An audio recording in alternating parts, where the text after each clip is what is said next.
Hello, Ram Ram, जय माता दी। आप सभी भक्तों पर माँ भगवती की अनंत कृपा बनी रहे।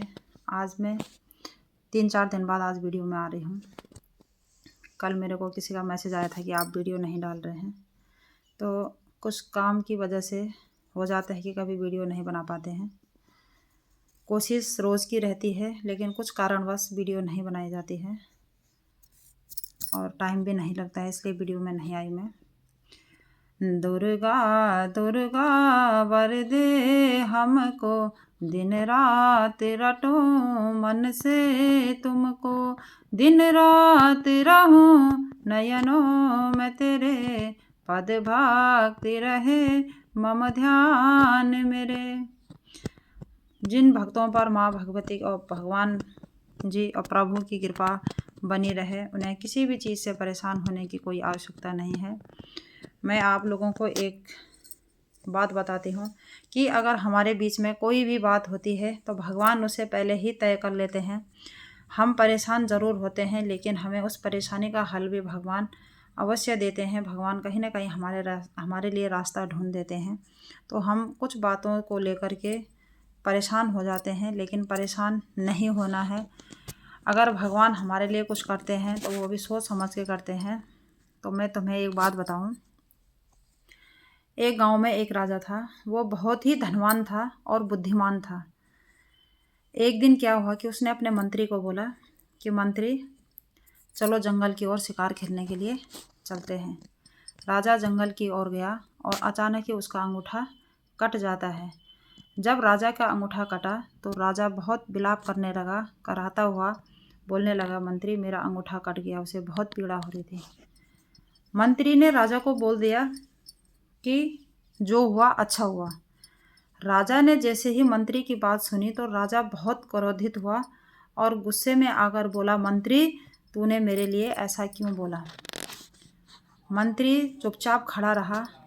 राजा ने उसे घसीटते हुए, एक हाथ से उसे पीड़ा हो रही थी, उसने दूसरे हाथ से उसे घसीटते हुए और सीधा उसे जेल में डाल दिया। जब राजा ने उसे जेल में डाला तो राजा को मंत्री ने बोला कि जो हुआ अच्छे के लिए हुआ। राजा ने बोला कि यह ऐसा क्यों बोल रहा, लेकिन राजा उस समय क्रोधित था। राजा ने उसे कारागार में बंद करा और राजमहल की ओर चल पड़ा। जब राजा को कई दिन हो गए थे, कई वर्ष बीत गए थे, राजा के दिमाग में फिर आया कि क्यों ना मैं जंगल की ओर जाऊं। राजा जंगल में फिर से शिकार खेलने के उससे फिर जंगल की ओर चल पड़ा। वो चलते चलते चलते चलते जंगल में काफ़ी दूर पहुंच गया, बहुत दूर चला गया। जब राजा काफ़ी दूर चला गया था तो राजा को उस जंगल में आदिवासियों ने घेर लिया। राजा चिल्लाया। राजा ने बोला कि आप मुझे क्यों पकड़ रहे हैं। सभी आदिवासियों ने राजा को रस्सी से बांध दिया और चारों तरफ से राजा को घेर दिया। जब राजा ने उनसे सवाल किया कि आप मुझे बंदी क्यों बना रहे हैं, तब आदिवासी बोलने लगे कि आज हम आपकी बलि देंगे। हम प्रतिवर्ष किसी इंसान के यहाँ पे जो भी यहाँ आता है तो हम उसकी बलि चढ़ा देते हैं। राजा अंदर ही अंदर घबराने लग गया और विवश होने लग गया कि यह क्या हो गया आज। तब तक एक आदिवासी की नज़र राजा के अंगूठे पर पड़ जाता है। जैसे ही उसकी नज़र राजा के अंगूठे पर पड़ता है तो आदिवासी कहने लगता है कि राजा को, इस आदमी को छोड़ दो। राजा ने बोला कि अभी तो इन्होंने बोला कि तेरी बलि देना है और अब कह रहे हैं कि छोड़ दो।